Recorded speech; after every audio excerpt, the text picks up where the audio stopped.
Tonight, we're hearing from the man who got a pardon from Governor Ralph Northam, thanks to some hard work from the Innocence Project and some new information. A Portsmouth man formerly sentenced for murder is free. 10 on Your Side's Aesia Toliver spoke with his cousin and the murder victim's family.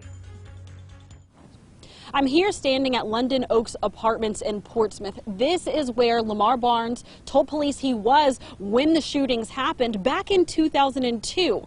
And now, nearly 2 decades later, a multiple investigation revealed he was telling the truth. Governor Ralph Northam granted Lamar Barnes full pardon on Tuesday. Then he was released from prison the next morning. Show face real good, son. I'm talking about real good. I ain't even got the words to explain it. Barnes was 20 years old when he was convicted of killing a pregnant woman named Amy McCrae and shooting her boyfriend, Mark King, inside this home in Portsmouth. Family members say King and McCrae's unborn baby girl survived but has disabilities. They say Northam was the girl's neurologist before he became governor. King died in 2020 from unknown causes. About 3.5 years ago, the Innocence Project at the University of Virginia's law school took on Barnes' case.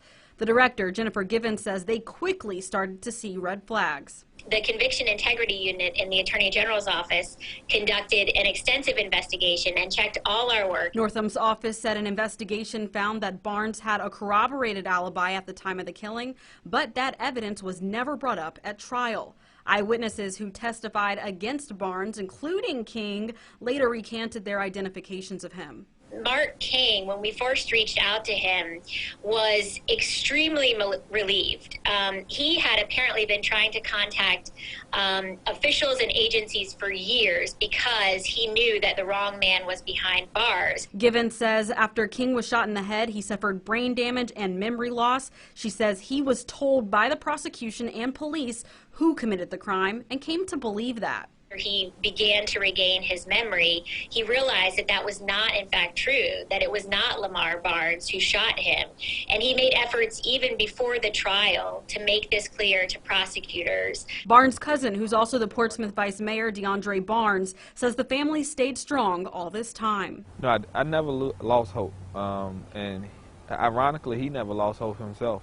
I also spoke to Amy McCrae's stepfather, Gary Sweet, over the phone. He says he found out about the pardon in the newspaper. I was shocked and really felt like Ralph Northam kicked my daughter, my granddaughter, and my family right in the teeth on his way out the door.